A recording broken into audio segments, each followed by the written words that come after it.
everyone who knows me always thinks that I am a little bit of like a little tiny man trapped in a lady's body. I have a lot of masculine energy. I like to hustle.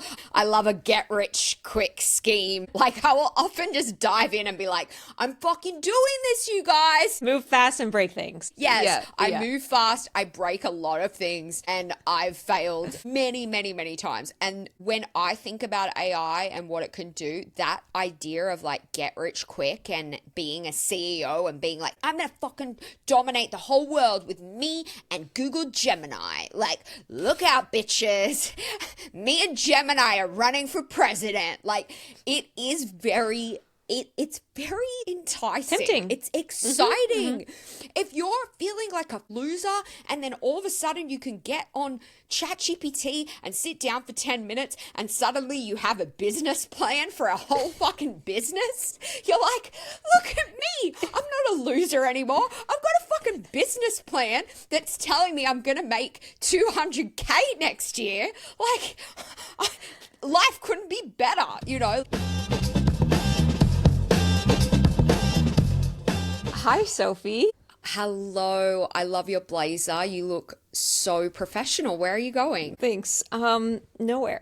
Speaking of nowhere, I actually wanted to bring this up today because now that I have a remote job and we're starting this podcast and we're in different countries and on top of just being busy and trying to save money, I'm barely leaving the apartment. And I loved that in COVID times. I loved being in the apartment and staying in the apartment. Like that's my vibe. But right now I'm like, it's not good. And it's really hard for me. There are whole days that go by where I do not step outside.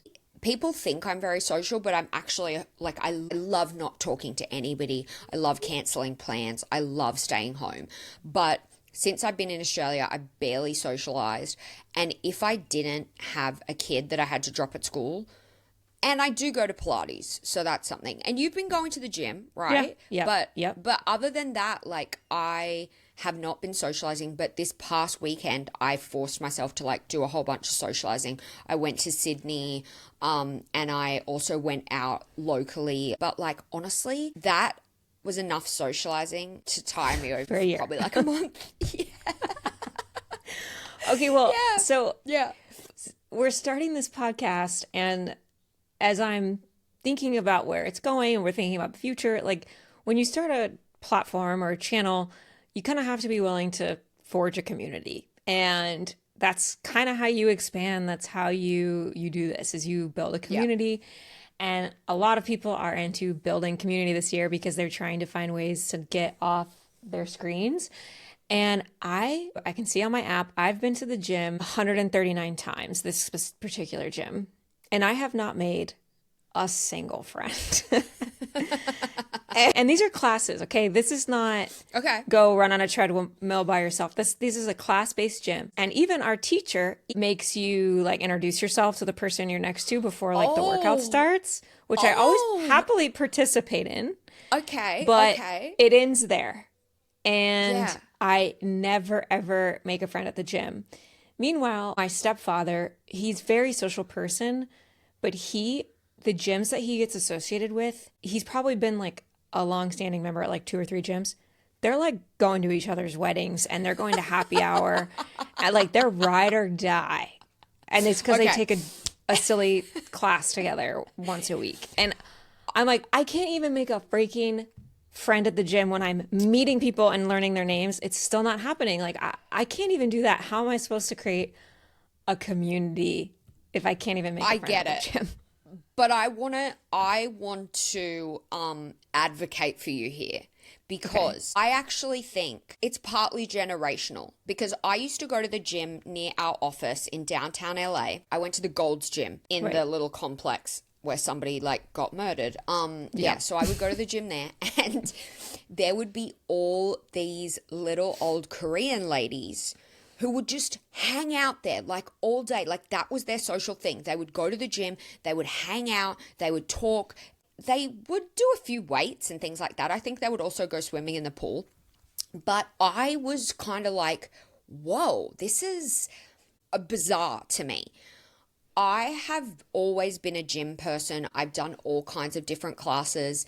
I have never, ever, ever made a single friend at a gym or a workout class, and I actually think that's perfectly acceptable for our generation. For our generation. Yeah. I mean, it's a bit awkward to try to make a friend at the gym, but I get what you're saying about like we need to try to build community, and I think yes, especially our generation, we've been so online that actually meeting people and making friends in the wild, dating in the wild, like anything that has to do with being in the wild, our generation kind of struggles, and generations after us will struggle even more because we've all been so online. So I think it actually makes sense that the boomers, even the Gen X people, are more likely to be out there making friends at the gym. Yeah. I don't think we should put any pressure on ourselves to make friends at the gym.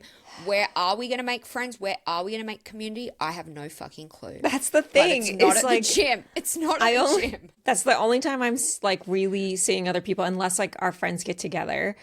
Okay, that's not true. D&D. I've started D&D, and that is like it's such a good excuse to commune without a screen. But that's more comfortable for me. I think the gym, I want to socialize there because it's such a Why? Because I'm really like at this point in my life and with everything I have going on, I am not meeting new people. And that's sad. Like I want to be talking to people that aren't in my direct bubble. Like I'm not really getting new information anywhere or hearing about other people's experiences outside of the bubble that I'm in. And I know I'm saying outside the bubble and I'm like, I'm going to go to my Silver Lake gym class for diverse opinions, but it's still more exotic than what I'm doing now, which is like, that makes sense. And I go to the same coffee shop almost every day, and I don't even know my barista's name, and I see him every single day. Don't even talk. I have no interesting conversations with him. Don't know his name. So nice. I get what you mean. I get what you mean. I think the D&D thing is the right way to go about building community because you're presenting. Everyone's going in with the preconceived notion that you will be socializing there. Mm-hmm. I also did this with my movie club. You came to one of our movie clubs before I left LA. We had movie club. We would invite a bunch of people, whoever could make it. We would get together. We would all watch a film together just on the TV, and we would talk about it afterwards. We would have snacks and stuff. That is the type of situation where everyone going into it knows that they're going to be socializing. Maybe I'm an asshole for saying this, but when I'm going to the gym, I don't fucking want to talk to anybody. I don't want to talk to anybody. But that doesn't mean I don't want to talk to anybody ever, but I just want to know when I'm going to have to talk to somebody and be prepared to razzle dazzle them. Yeah. You're right. But you have to be in the mental state. Yeah, but I think you should cut yourself slack. Yes, I think we all want to build community and we want to get offline, but I don't think we should pressure ourselves to talk to our barista or our Uber drivers or our people at our gym class. But I do think we should be organizing more group activities and inviting people that we maybe don't know that well. So maybe you could invite your barista to D&D. For those who don't know, it's Dungeons and Dragons. When I move back to LA, we should start, I don't know, something. We should start I've been thinking about this, and I've been all week because that's why I have a community on the mind. And like, I can't make a friend at a gym. How am I going to start one? But I really think that we should start a community for, I don't want to give it away yet because we're still talking about it, but I definitely think that there's something to be said for the kind of conversations we're having and the kind of people we're trying to get involved in this conversation. And they're not software developers. I'll start there. They're not. No. I like that. Okay, guys, if you have any thoughts about what type of event you would like us to throw, once a month, an event once a month that we will throw in Los Angeles. And then maybe we go to different cities and we do it in different cities. I mean, I just went from 0 to 60, but I like this idea. Yeah, I like this idea. Okay, guys, if you have any thoughts, let us know. If you have a community thing that you do aside from CrossFit, I mean, congratulations if you do CrossFit, but we're not trying to do CrossFit. Let us know. Tell us what you're doing out in these streets. If you're someone like us who is more interested in the impacts of tech on society rather than how like how to code, then we want to hear from you, because we think there's a lot of us out there who are really interested in having conversations of how do we like thrive in a world where the tech, oligarchy is deciding our livelihood. How do we protect our kids? How do we protect our jobs? If that's the kind of conversation you want to have, and you also like to yap like we do, then we definitely want to hear from you, because that's the kind of community we're trying to form. So please let us know if you're out there. Please let us know. Slide into our DMs, baby. We'll respond. We always do. Also, you guys, I know a bunch of you are listening on Spotify, because I see that you're listening, but we don't actually have a ton of people giving us 5-star ratings. We don't have anybody giving us any star rating. So if you would be so kind as to go on Spotify and give us a 5-star rating if you like the show, even a 4-star rating is fine. Or write a comment, write a review. Apple Podcasts, I know one person who listens on Apple Podcasts who I'm friends with. Sean, can you please leave us a review Sean, on please. Apple Podcasts? Sean, come on. We're going to be calling them out by name. We'll call them out by name. But yeah, subscribe on YouTube if you are not already subscribed, and all the things. We're on Instagram, we're on TikTok. We are everywhere. I'd like to add to this call to action. I saw a TikTok that I will never remember who gave it. Yeah. But did I say TikTok? Because I meant to say TED Talk. No, I said TED Talk. Oh, a TED Talk. You said TikTok. I did? TikTok. Yeah. Okay. We're so cooked. We're so cooked. Yeah. The way to get what you want in life is to state what you're trying to do and the obstacle that's keeping you from it, and you will be shocked how many people try and help you. But if you don't say what you want to do and what your obstacle is, no one will try to help you. And if you have to ask for help, and you have to say what you're trying to solve. So we need help getting listeners and subscribers. Yes, we Sophie do. and I want to do this more. We want to bring more information. We want to have more time to give you good information and make this an enjoyable podcast and improve. We believe in what we're doing. Yes. We think that we're talking about something that a lot of people are interested in and has the ability to form a meaningful community, but we don't have enough subscribers. So if you're listening to this, please subscribe, please follow, please rate, please comment. That will help us solve our problem. And that's our problem right now. That's our problem. And we would love more women. Like, listen, we'll take anybody. We'll take your dog. We'll take your grandma, your grandpa. But we would love some more female listeners, because we want more women to, like, participate in the discussion, Yep. Okay, that's it. I love it. Look at us asking for help, little cutie pies. Before we go any further, I feel like we should briefly touch on what's happening in America. Oh, yeah. We should do that. We should do that. I feel it's, listen, we are not a political podcast. We are a tech, AI, society, culture podcast. But I think at this point, tech and politics and the billionaire oligarchies are so tied together. And I'm in Australia right now, so I'm like kind of removed from it.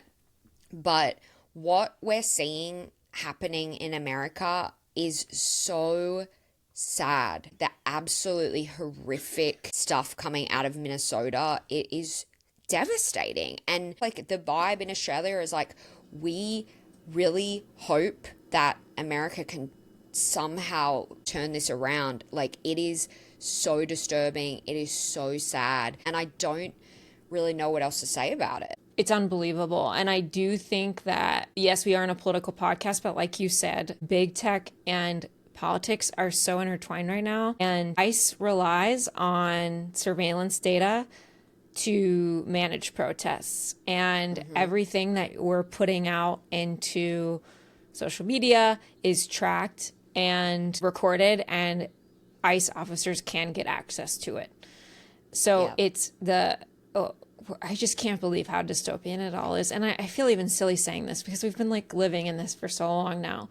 But it feels really, really intense. And it feels like we're all helpless a little bit. I am online a lot and I'm trying to be less online because I have felt lately that being online it's getting a little out of control for me in terms of everything. My ability to focus, my ability to get things done, but also my mental health. And yes, it's a position of privilege to be able to say, I'm going to switch my phone off right now and I'm not going to watch the news because I can't actually like absorb this right now. That is a privileged position to be able to take. But sometimes if you're opening it up and you're looking at it first thing in the morning and you're just seeing murder and you're seeing little kids being held, you're seeing tear gas, you're seeing like literal executions, that is so disturbing. And we should be disturbed.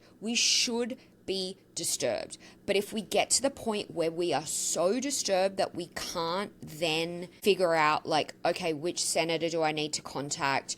What bill do I need to be looking at? Where do I need to actually be focusing my energy in order to try to do something that can make a difference?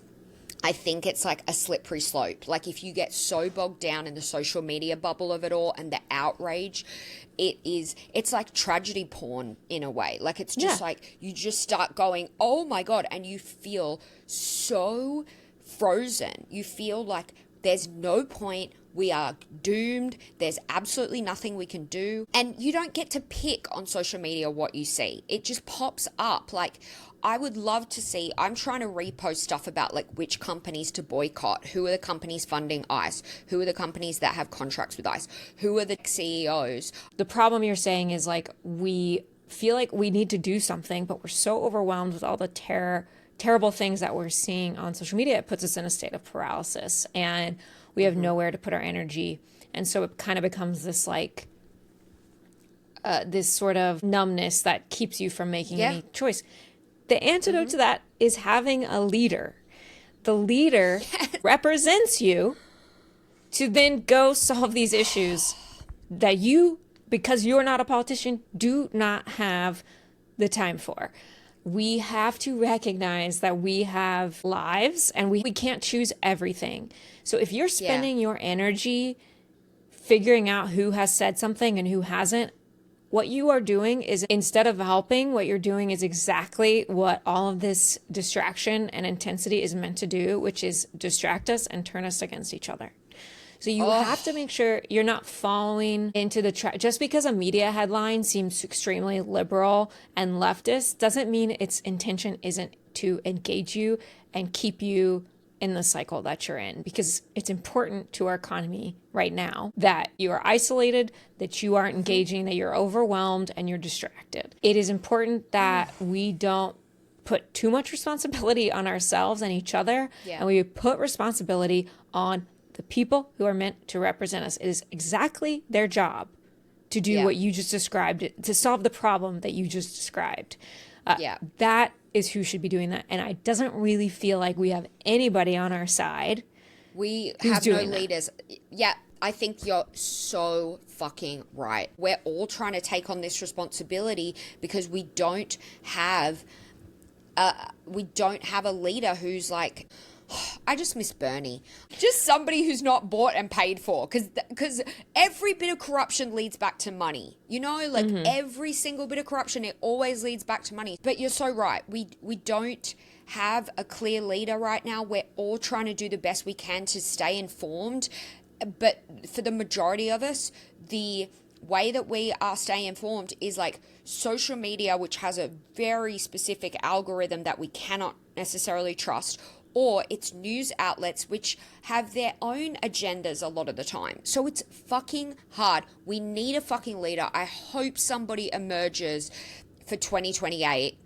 But guys, like, listen, we'll continue to try to do whatever we can. If we see some shady shit in the tech world that's directly related to politics, which most of it is, we will do our best to continue to call it out, and to let you know about senators and bills. Specifically, we'll try to stay on the pulse with bills and senators that you can call about specific bills.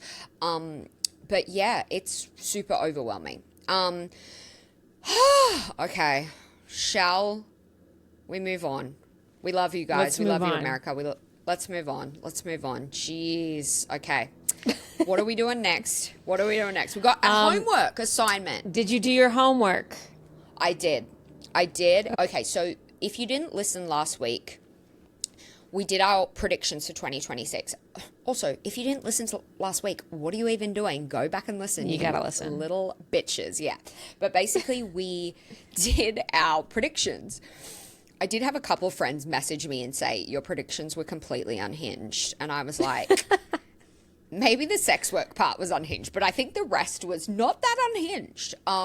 So we did our predictions for how society will be affected by AI and tech in 2026. And I felt very strongly that a lot more jobs will be lost as a result of AI this year. And I was heavily influenced towards that opinion by a podcast episode that I listened to from the Artificial Intelligence Show, where the podcast is titled about Claude Code, and they dive into how like incredible Claude Code is. And then they sort of go into explaining how the fact that it's so incredible is going to essentially like replace a lot of jobs. So I was heavily influenced by that. And I think my prediction, which was a little unhinged, was that 30% of US desk jobs will be eliminated this year. Not specifically by AI agents, but as a result of companies investing in AI. That was maybe a little bit high, but I was coming in hot. And Jess, on the other hand, had been listening to Ed Zitron and a series that he did on generative AI. And she actually was convinced in the opposite direction, that essentially AI is in a bit of a like emperor's new clothes. Is that what the story is? Emperor has no clothes? Like that it's basically a lot of smoke and mirrors, and it isn't going to be able to do what companies are hoping it will do, and the job losses will actually not be that great. So we exchanged podcasts. I said to Jess, you need to listen to the episode that I listened to. I'll go and listen to the Ed Zitron episodes. He had like a little 4-part series. We both did our homework. So let's get into it. Do you want to go first? Tell me, we haven't talked about this yet, so I'm dying to know whether you've been swayed in the opposite direction or whether you're doubling down. I'm doubling down. And here's why. She's doubling down. Okay, let's go. There is a critical flaw with this podcast, which is not their fault. Yeah. But I mean, kinda. The guy who's the host of this podcast is the CEO of 2 companies, both which rely on companies adopting AI and hiring him. You're right. His life. He's got an agenda. He's certainly got an agenda. Yeah. And it's in his entire livelihood. So, yeah. And it's kind of like, when your orthodontist starts a podcast. I feel like we all had that experience where like we had a doctor of some kind, and then like we learn they have a podcast, and we're yes. Who's listening to this? Yeah. So it kind of feels like that. Like it's an extension of his company. Yeah. That being said, it's a good podcast. They cover like a lot of great things, and because he's a CEO and because they're C-suite entrepreneurs, whatever, they have a lot of knowledge, and they seem more business focused than they do software development focused, which makes it more digestible than if you were listening to 2 engineers run a podcast, which is rough. So like anyone who's in that position, and they're saying AI is going to, if you're not on the AI train, you're going to get left behind. Like, I just take it with a huge grain of salt, because again, that podcast exists to help it's his essentially business. branded content. Like yeah. That's a fair point. Meanwhile, Ed Zitron is kind of like, he's gotten so popular because he's gotten nothing really to lose by just like shitting on every other company. And like a guy like this AI guy, this AI CEO, like he can't make enemies. He can't. But and the one thing that's a true tell to me that somebody kind of is disillusioned by AI is when their example of how it's going to change the world is how they had a thought partnership 2-hour session where they pretended to be the CEO. They had the AI pretend to be the CEO. I swear to God, every white male has... They're all doing it. Yes. They're all doing it. They all say, you're the CEO of my company. Give me like a 5-year plan. And then they go, if you're not doing this, you're gonna die. You're right. You're right. Yeah. And that to me is like, that's just like the shit they're all saying. And I'm like, sir, I don't know if you're aware, but there are other jobs besides CEO, and not everybody is a founder. Okay? So it's like everyone talks about AI and the future of AI as if we have 2 jobs in the world, CEO and marketer. Like, yes, there are more things that we do in this world. Jess, I will just stop you for a second and say, if you are a woman in LA on Hinge, which I'm no longer doing that, but when I was, actually every man's job was CEO in their profile. And probably every woman's job was marketing. So yeah, or Pilates instructor. Yeah, it's just a town of CEOs and yoga and Pilates instructors. Yeah. Anyways, carry on. Yeah. So maybe you're right. Maybe everyone is just a CEO. And it's funny, he was reading all these news stories. He does seem to have a balanced view of it, but then when he would get into the part about adopting AI, it was like totally black and white. And another thing that I found interesting about the podcast is he was talking about how Salesforce, they were one of the first big adopters of AI. They pushed it really hard and were like, we're adopting it. Our company's never going to be the same, blah, blah, blah. They're really open about it, replacing jobs. And they released it really soon as all their like customer service agents are all AI now. And they rolled it back because it was misbehaving. And another lawsuit proved that if you can manipulate a customer service AI agent to like give you something for free, which you can, that like in court holds up. And some guy got an AI, not on Salesforce, but another company. Some guy got, I can't remember what car company it was, got a car company to basically promise him a free car. And then when the company was like, whoa, we're not doing that, he like took it to court and was like, give me my free car. That's incredible. I can't remember. That's incredible. I can't remember if he won or not. But so it's like customer service agents that are AI bots are not 100% reliable. So Salesforce came out and we're like, we're rolling it back a little bit and we're going to do some more deterministic automations. And then you can hear one of the guys comment on this podcast, comment on the story, and he was like, deterministic automation, isn't that just not, like, that's what they mean, not AI? And the other guy was like, yeah, I think, yeah, maybe that's what that means. And there's one thing that AI isn't, and it's not deterministic. You don't know what it's going to say. Deterministic automation is just fancy terminology for coding normally, giving an answer that's expected and not using AI. So I don't know. It's these poor guys who are starting this podcast but are like attached to making sure AI succeeds. And there's a lot of those. There's so many of them. There's so many. It might just be Ed Zitron out there who's a free agent, who's able to really comment on it. Yeah. Oh, I think you make a very good point, and I can 100% see why you're doubling down. Do you have any more to add, or should I counter? I think the last thing I want to say, and this is the part I think that stood out to me on the Ed Zitron podcast that contradicts what like a bunch of AI, what do you call someone who's like super into AI and thinks it's the future?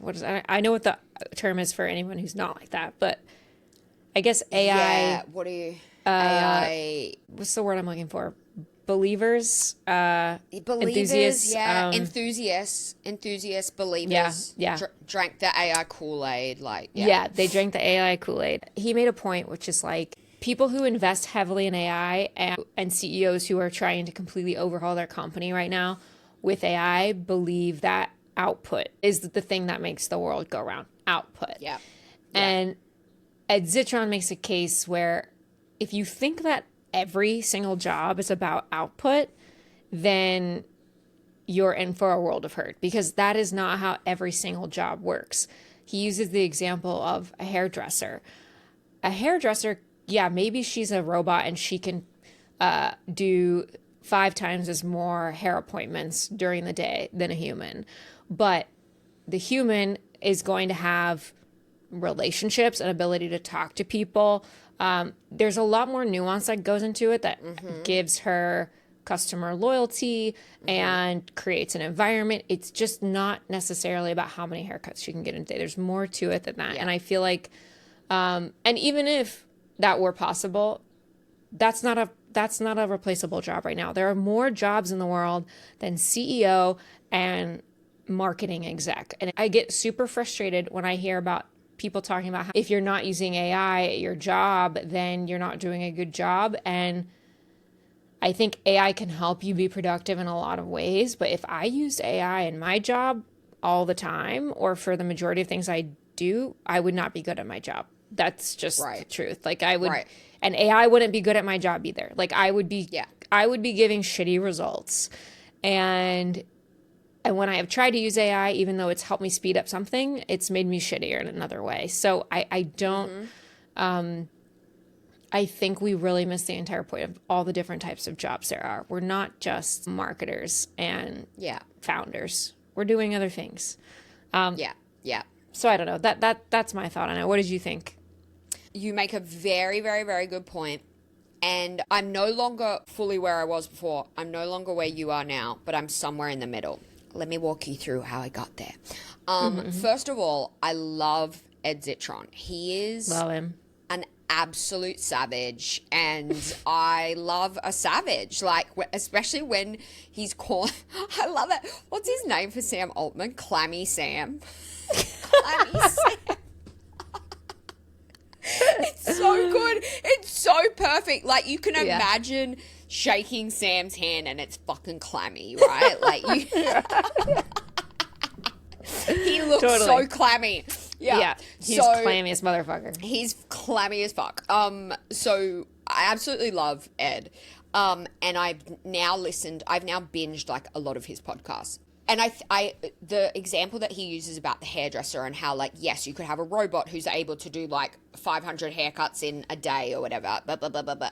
But yeah, it's not going to be that personalized hairdresser who, like, okay, knows, oh, maybe you're insecure about your wide face and so you need layers and blah, blah, blah. Maybe you have like dandruff and you need, like, you're never going to get a personalized touch from a fucking robot. You're just not really. And so I definitely agree that there are so many jobs that cannot and will not, maybe one day, but like no time soon can be replaced by AI. I still do think, though, that a ton of jobs this year are going to be wiped out by companies who are investing in AI. I think a lot of those will be middle management roles. And Ed almost made this point for me in a way in, I think, the first or second episode in his little series about generative AI. And he was talking about how completely fucking out of touch so many CEOs, C-suite people are. They are out of fucking touch. They're not in amongst the workers who are handling the day-to-day running of the business. So I have no faith in these people. For majority of these people, I have no faith in them. I think just like fucking Tim Cook and all these dickheads, they're all about shareholder value. They are all about numbers. They want to impress their shareholders. And they're all about output and all about cutting costs. And I think due to their stupidity and their greed and their capitalist brains, they're going to continue to jump the gun, even though we've seen things happen with Salesforce, and I think Klarna maybe had a similar issue, and there have been companies that have like tried to really roll out the AI hard, and it's kind of backfired. Despite these case studies of it backfiring and blowing up in their fucking faces, I still think it only takes one smarmy AI sales guy to come in and say, we know the thing about Salesforce and Deloitte and but what you need to know is AI moves so fast, and we've now solved this, and we can now do this and this and this and this, and you can cut this much in employee salaries with this software. And it'll take some dumbass C-suite who's crunching numbers and trying to be like, how can I impress the shareholders, to continue to wipe jobs out. Now, that is not to say that it won't continue to blow up in their faces. But I think they're so greedy and so stupid. It's like the concept of saving all this money and not having to pay humans is so exciting to them. They can't help but keep buying into it for a while until it's a gamble. It really, and I think they're going to keep gambling. And the unfortunate cost of that is that it's going to be like middle managers' jobs, lower level, jobs that will get cut. I do think eventually it'll even out, and CEOs eventually will start realizing, or C-suite people eventually will start realizing, you can't just keep fucking gambling like this and have it not blow up in your face. Like, there's consequences. There's going to be consequences. But I think it's going to be a couple years of these dickheads, very similar to like in Hollywood, where there was a period of time in Hollywood where there were so many fucking exec cooks in the kitchen. No one was producing interesting TV shows, because you would have a writer come in and try to create a show, and it would just be like exec notes. You'd be sitting there watching an episode of TV, and you'd be able to tell, oh, I bet 20 studio execs who were trying to prove that they deserve to have their job were adding in stupid notes, and the result were these terrible shows and terrible movies that were soulless. And then eventually there was a backlash to that, and you found more auteur showrunners, or they gave they would just allow a showrunner to go ahead and do whatever they wanted to do. But I think that's what's going to happen with AI for the next couple years. I do think this year is going to be a lot of fuckery, and I hope it blows up in their faces. I'm seeing so many companies cut out their middle management people, and then it's like they just expect the lower level people and the upper, they just expect them to fill in the gap with AI, and it's not working. But the job market is so bad right now that the lower level people don't want to step up and say, hey, C-suite person who fired my superior, that was a big mistake, because they want to keep their job, Yeah. I think I just told my Siri thinks I requested it. Just another fucking reason why AI is a piece of shit, you guys. Siri, I didn't request you. You can go back in your box. All right, anyway, that's my rant. So, yeah. I think we're on the same page about this. I think it's a lot of jobs are going to go away because we've invested too much money into this, and it's not going to result in the profit that or the income that these companies think it is. And the question just is, how many years are we going to pretend that it will pay itself off and make everybody who's invested in it profit? How many years are we going to wait for the infrastructure to be built? And the problem with the infrastructure is that we're using GPUs that are going to have fully depreciated by the time investors have come around and decided if it's worth it or not. So it's just I am very certain a bubble is coming. It's just our bubble pop is coming. It's just how long are we going to play pretend until it's not? And I often think about how right now ChatGPT is given to all these companies as a way to make their employees more productive. And I think about how, when we worked at a startup, if we wanted we needed an accounting software, okay, and we couldn't get it approved. Yeah. when we are trying to be more productive and we're like, this app could help our business, you're usually just told, well, prove to me how it's making you more productive and how it's making the company more money, and then I'll give it to you. Yeah. And nobody has been able to prove that yet. So it feels like we've just all gotten this free productivity tool through work, and we're like, cool. But, we'll see. It's that sunk cost fallacy or whatever the fuck that is. Exactly. Like, they've got so many sunk costs right now that we're like, we can't just walk away. We have to keep going all in. We got to go all in. And we're like, employees are going to suffer, but I do think eventually it'll figure itself out. Anyways, we're fucked for a couple of years, guys. Good news. Yeah, but let's enjoy this stasis where everybody thinks it's going to be okay. All right, so we saw a reel this week discussing how women are 22% less likely to be using AI, and we wanted to talk about it. So let's play it real quick. Today's question is, why are women using AI less than men, and why does that matter? A recent Harvard study found that women are 25% less likely to use generative AI than men, and so there's all of this concern about how that's going to set women back in the workplace. And a couple weeks ago, ChatGPT announces that in 2026, they're going to release adult mode where you can have erotic conversations with the chatbot. So we're having sexy chatbots at the same time that women are the vast majority of victims of deepfake pornography online. Not only is the objectification of women one of the core pillars of the popularity of AI, it's literally built into the fabric of the internet. The first ASCII picture was a nude. The first JPEG was a Playboy model. The first advancements made in video and image compression were because pornography needed to be played faster at a lower bandwidth. But because of women's natural reluctance to use AI, the vast majority of the AI workforce are men, and so the vast majority of the people training the models are men. So the models are trained with a gender and racial bias, and one of the ways that this presents itself is by telling women and minorities to ask for smaller raises. It also affects how fair the hiring process is, and it can affect how your medical data is being processed. As a result, there's more of a call for women to take an active role in the AI industry, or else the future infrastructure of the internet will be built on those existing biases. Because of women. I'm just going to stop right there. It's too long. Yeah. I have immediate thoughts on this. Tell me everything. Yes, I believe that, and I could have predicted that women are using AI less than men. Do I think it has anything to do with the erotic, annoying parts of AI that tend to target women? No. Ooh.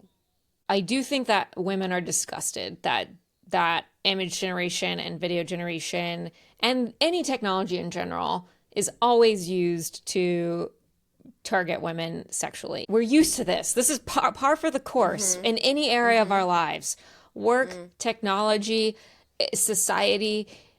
We're used to being targeted. We're used to be like, we have to come in with a chip on our shoulders because of the gender we were like born, or the sex we were born with. It's par for the course. This hasn't ever stopped women from participating in work or certain activity. Maybe there are, yes, fringe cases, but it's like we persist and we live amongst the world, and we don't just stay indoors to avoid being targeted by men.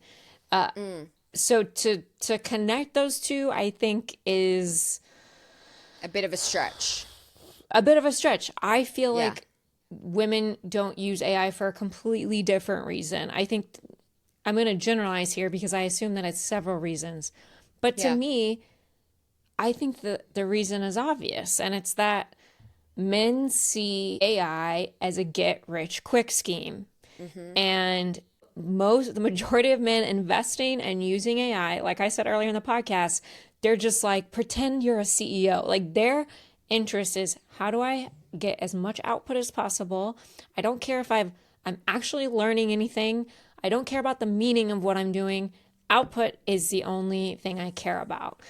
And women tend to have more meaning in what they do, want to fully understand what they're doing and saying, and output is not as important as the meaning that they ascribe to it. And I feel like with me, I can use AI to speed up a task. Perfect example. At my job, I have to read a script. I really don't want to read this script. It's a bad script. And reading this script is not the most meaningful part of my job. I could summarize this script, but it it is going to help me immensely if I know this script in and out and I have read it myself and I understand what's going on. I understand the nuances, how the script is formatted and written. It will only help me do my job better. But I feel like it's likely to, for a man's perspective, to be how can I summarize and read as many scripts as possible at my job rather than just really knowing my shit. I feel like men are not interested in knowing their shit.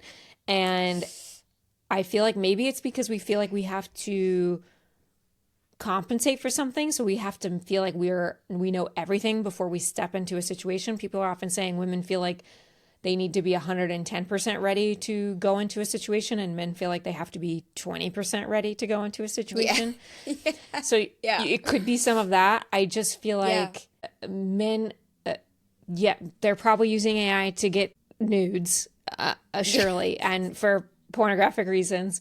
That's probably a big part of it. But also I think every man thinks that he is going to rule the world one day and that AI is going to help him do it. And women just, you know what? We're less self-obsessed than that.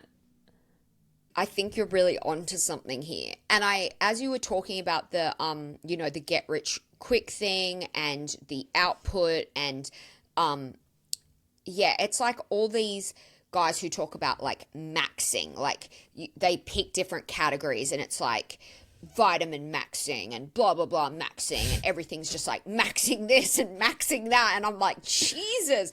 But it made me think of crypto and I'm like, I wonder what the quota, I wonder what the, how many women are doing crypto as opposed to how many men are doing crypto. That's got to be like a 1 to 1 million ratio. Yeah. Like, and I think, and it could, honestly, it could tie into just like patriarchal systems where it's like men are supposed to be providers, and so their biggest asset that they can bring to the table, I'm getting real Scott Galloway here, their biggest asset to bring to the table to attract mates is finances, it's resources. And I think so many guys in our generation, in Gen X, we're not doing as well as our parents did. And I think a lot of men are feeling like failures because their careers haven't paid off. They don't have resources. Maybe they've had to move back in with their parents. They've been laid off. They're having career crises. They can't afford to buy a home. And therefore, they can't attract a partner as easily. It could play into that. It could really play into that. 100%. And so, and everyone who knows me always thinks that I am a little bit of like a little tiny man trapped in a lady's body. I have a lot of masculine energy. I like to hustle. I love a get rich quick scheme. I will often just not know my shit. Like I will often just dive in and be like, I'm fucking doing this, things. You guys. Yes, I move fast. I break a lot of things and I've failed many, many, many times. And I think when I think about AI and what it can do, that idea of like get rich quick and being a CEO and being like, fucking, I'm going to fucking dominate the whole world with me and Google Gemini. Like, look out, bitches. Me and Gemini are running for president. Like, it is very... It's very like enticing. Tempting. It's exciting. If you're feeling like a fucking loser and then all of a sudden you can get on ChatGPT and sit down for 10 minutes and suddenly you have a business plan for a whole fucking business, you're like, look at me. I'm not a loser anymore. I've got a fucking business plan that's telling me I'm going to make 200K next year. Like, life couldn't be better, like I think it offers some opportunity. Hope. And so I see the appeal. I absolutely see the appeal. But I think you're right. I don't think it's the nudes. We've got nudes fucking...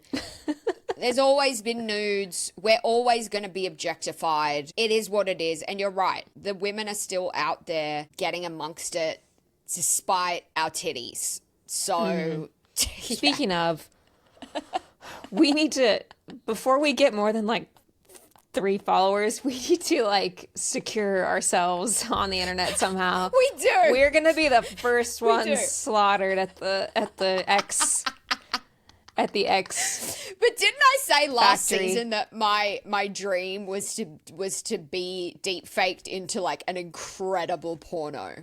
Wasn't that one of my like bucket list goals? Yeah, it was. So actually, yeah, you're right. That's how we should combat this. You need to secure yourself. You need to secure yourself. I'm just going to keep uploading my image, and anybody who wants to get in there and have me do some crazy shit, I'm open to it. I'll let you license. That's you can license my actually image. not a bad way to combat this, is to like saturate the internet so much with deepfakes of yourself that everybody's just like, we've seen it, bro. Like, like, please, no more pornos of Sophie Webb. Like, please, God. I've got my whole category on Pornhub now. There's just like, you know, amateur, BBW, Sophie Webb. Like, it's just like, God, please. I'm obsessed. Oh, Okay, God. well, All we right. solved that Jeez. Okay, we solved that one. Last topic for the day. one. Yep. Okay, you've probably heard by now, if you're listening to this, that ads are coming to ChatGPT. And while this headline alone isn't surprising, I mean, that's just the economy we're in now, is advertising is how you make all the money. We knew that this was coming eventually. I don't know if I thought it would come this soon. But ChatGPT will be releasing ads on the free version of ChatGPT and for also ChatGPT Go, which is the lowest paid tier, which is $8 a month. Now, ChatGPT has like 800 million users a week or month, but the majority of those users are free. So right now, every time you talk to ChatGPT on the free version, OpenAI is losing a ton of money because it costs a shit ton of money for them to run any type of conversation with ChatGPT for a free user. So it was expected that this was going to come. And what they're telling people is that these ads will not be, while they'll be relevant to the conversation you're having with ChatGPT, it'll be separate from the conversation that you're having with ChatGPT. They're promising that, like, they're not going to, the chat itself is not going to try to influence you to buy something in a manipulative way. Like, say you're talking about your breakfast meal plan. It might show you a separate advertisement on the bottom for Quaker Oats, but the chat's not going to go, you should buy some like if you really want to be healthy for your breakfast, you should get Quaker Oats going forward. Like, they're promising to separate those two things. And the trust factor there is minimal. They're also promising not to sell your data to advertisers. I have a lot of thoughts on this, but Sophie, I want your first takes on this. Oh, this concerns me. And I think it's partly because I am not in LA with my friends and my community. As we talked about at the beginning of this episode, I'm spending a lot of time by myself in Australia. I mean, I have my kid, I have my family, but I'm spending a lot of time just on my computer. And as a result, I have noticed myself buying more things online. And I don't need most of this shit. But I am a fucking sucker for a beautiful Instagram ad. I'm really curious to see what kind of ads ChatGPT serves up. And even though I do have a paid subscription again at the moment, I know I cancelled it several months ago. I have a paid subscription right now because I had to do something. And I was like, let me just get this paid subscription for a couple months. But I'm going to cancel it again because I want to see what sort of ads they give me. I have told this little fucker, ChatGPT, all my insecurities.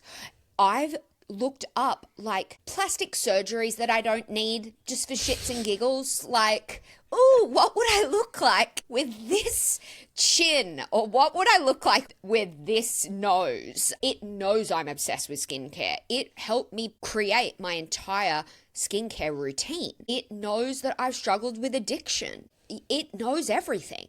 So it could take me for a fucking ride. Like, it could bleed me dry if it wanted to. Yeah. So Yeah.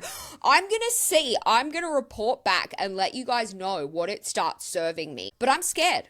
I'm scared. If we can guess how this is being handled, my assumption is that, let's say you are a company and you want to advertise to ChatGPT users. So you pay OpenAI to show your ad to users who talk about certain topics. So let's say you're talking about mental health and it advertises you better health in that moment. I think that's how it's going to work. And what they're promising is like, yes, we're going to target you based off shit you talk about that our advertisers want to grab onto.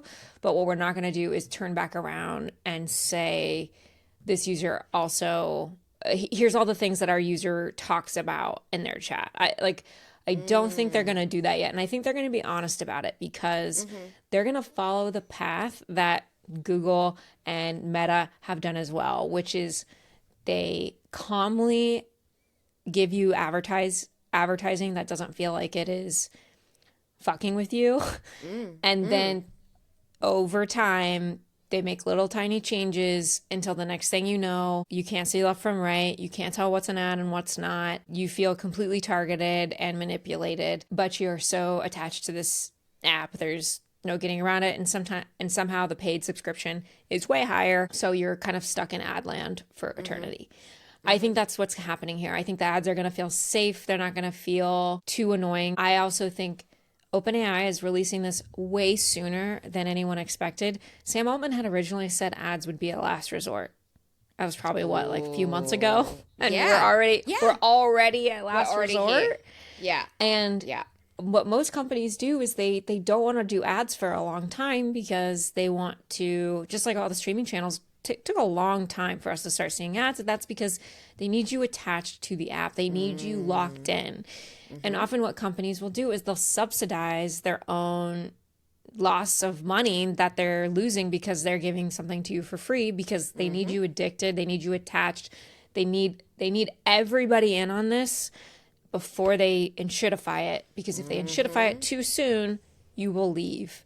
So the fact that Sam Altman is taking this risk to enshittify the product when he doesn't have that many, I don't know.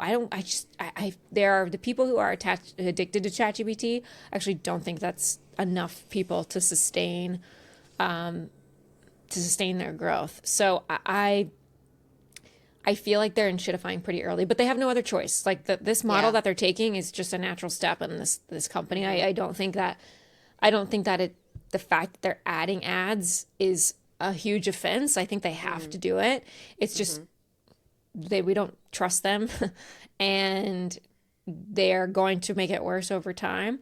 And I'm shocked to know that they are doing it this early. A great example is, Uber, I think, lost money for 10 years by subsidizing the cost of rides and paying drivers more to take short trips because otherwise they wouldn't take the job. And our book we're reading talks about this, Enshittification by Cory Doctorow.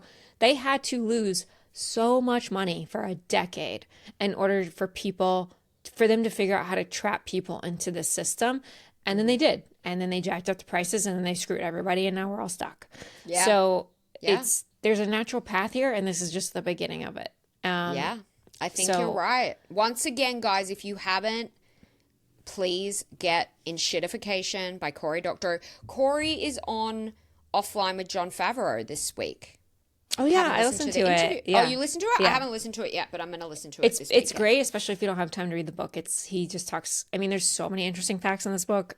Yeah, it's worth reading, but it's a great interview. And that's Cory Doctorow is someone he's also kind of like he's on Ed Zitron's podcast a few times too, and he actually quotes Ed Zitron at the beginning of Enshittification. they're both free agents. Like if you want to hear from somebody who is not worried about losing their livelihood because of what they say about big tech or big companies, Cory Doctorow is one of those, and Ed Zitron is one of those. And finding voices like that is extremely important, because you are going to get, even from like our New York Times guys, like at Hard Fork, like they can't say whatever they want. Yeah, they really can't. I wonder if we ever get really big, do you think we will sell out? You know, I think if we get big, it'll be because we're so insane. So that's our only chance. We won't be able to backtrack. We can't put the cat back in the bag or whatever the fuck you call it. Yeah, exactly. Brands will do a deep dive and be like, oh, okay. So we got to just keep being free agents. Right now, no one's paying us, so we are free agents, and we're going to continue to be free agents. I love that. Oh my God. Yeah, I'm really curious. Are you going to switch off your paid subscription and see what they try to sell you? I have switched off my paid subscription for ChatGPT. I only pay for Anthropic or for Claude. Okay. I do have ChatGPT through work, but I do not use that for personal stuff. Yeah. I wish I was paying for both, because I want to be able to use both, but I just don't have that financial privilege right now. So it's only Claude for the moment. And I will be relying on you to tell me about the ad experience on the free ChatGPT version. I will fucking let you know. I'll put some screenshots up. Yeah. Oh, guys, that is it for this week. We will be back again next week. Please, if you like the show and know somebody else who might like the show, please share the show with them. All right, you guys, you know where to find us. We love you so much, and we will be back next week with so much more. Have a great week. Stay safe. Bye. Bye.